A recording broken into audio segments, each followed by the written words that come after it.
Hello friend, कैसे हैं आप सब। स्वागत है आपका यूपीएससी एट होम प्रविशा के यूट्यूब प्लेटफॉर्म पे।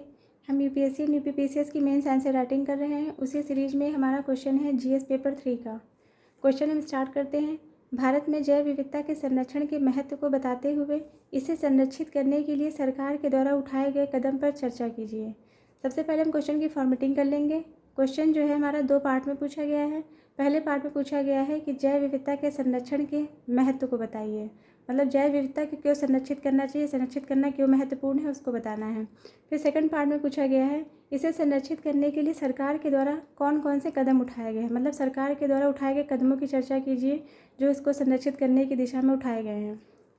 सबसे पहले हम जैव विविधता की डेफिनेशन लिखेंगे 15 से लेकर 20 शब्दों में। ये हमारा इंट्रो का पार्ट हो जाएगा। तो जैव विविधता क्या होती है? जैव विविधता शब्द से तात्पर्य होता है कि जीव जंतु और पौधों के संग्रह में विभिन्न प्रकार के जीवों की संख्या, प्रकार और विभिन्नताओं को इसके अंतर्गत हम समझ पाते हैं। मतलब जैव विविधता का तात्पर्य जीवों की विविधता, मतलब विभिन्न प्रकार के जीवों की विविधता और पर्यावरण तथा उनके बीच की अंतर्क्रियाओं से निर्मित तंत्र से होता है। जैव विविधता और जो पूरे विश्व में जो भारत की जो है जैव विविधता का जो पार्ट है वो 7% हिस्सेदारी है भारत की पूरे विश्व में। फिर हम देखेंगे जो हमारे क्वेश्चन का मेन पार्ट है कि जैव विविधता के संरक्षण का जो है क्या महत्व है। पहला है पारिस्थितिकी लाभ, दूसरा है आर्थिक लाभ, तीसरा है सांस्कृतिक लाभ। तो जैव विविधता के अंतर्गत इनको संरक्षित करने का जो पारिस्थितिकी लाभ है उसको हम देखेंगे। पारिस्थितिकी लाभ के अंतर्गत क्या है कि जैव विविधता पारिस्थितिकी संतुलन बनाए रखने और प्राकृतिक संसाधनों के सतत उपयोग को सुनिश्चित करने में एक महत्वपूर्ण भूमिका निभाती है। इससे जो है क्या होता है, इससे परागण, पोषण चक्रण और मृदा संरक्षण जैसी पारिस्थितिकी सेवाएं प्राप्त होती हैं। इसलिए जो है इसके पारिस्थितिकी लाभ हैं, जिसके कारण जो है जैव विविधता को संरक्षित करना चाहिए। दूसरा है आर्थिक लाभ। आर्थिक लाभ के अंतर्गत जैव विविधता के आर्थिक लाभ भी बहुत सारे हैं, जैसे कि कृषि के क्षेत्र में, वानिकी के क्षेत्र में और मत्स्य पालन के माध्यम से लाखों लोगों को आजीविका मिलती है। इसमें जो है इसमें नई दवाओं और जैव प्रौद्योगिकियों के विकास की भी क्षमता है जो कि बहुत ही महत्वपूर्ण है। तीसरा क्या है, सांस्कृतिक लाभ।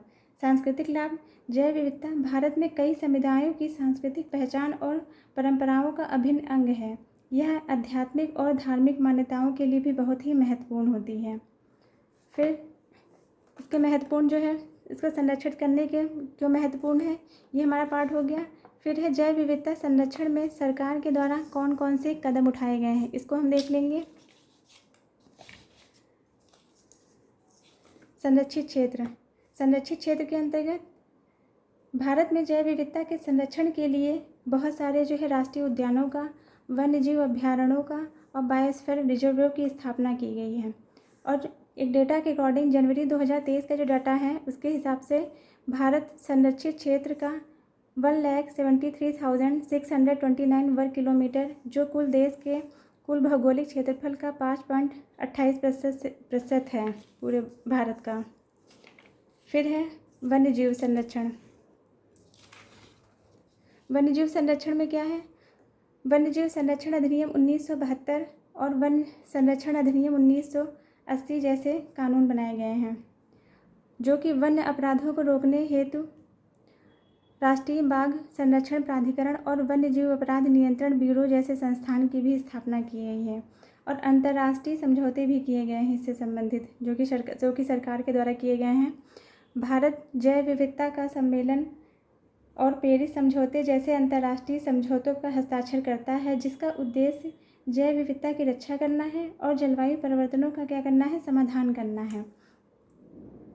हालांकि इसका हम कंक्लूजन देख लेंगे। हालांकि ये उपाय कुछ मायनों में प्रभावी रहे हैं, फिर भी मानव वन्यजीव संघर्ष, अवैध शिकार और इनके आवास स्थल का नुकसान होने जैसी चुनौतियां अभी भी हैं। इस चुनौतियों का समाधान करने के साथ प्राकृतिक संसाधनों के सतत उपयोग की दिशा में कार्य करना महत्वपूर्ण है।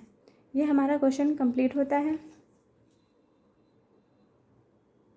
और ऐसे ही क्वेश्चन देखने के लिए हमारे चैनल पे अपना सपोर्ट बनाए रखिए। Thank you.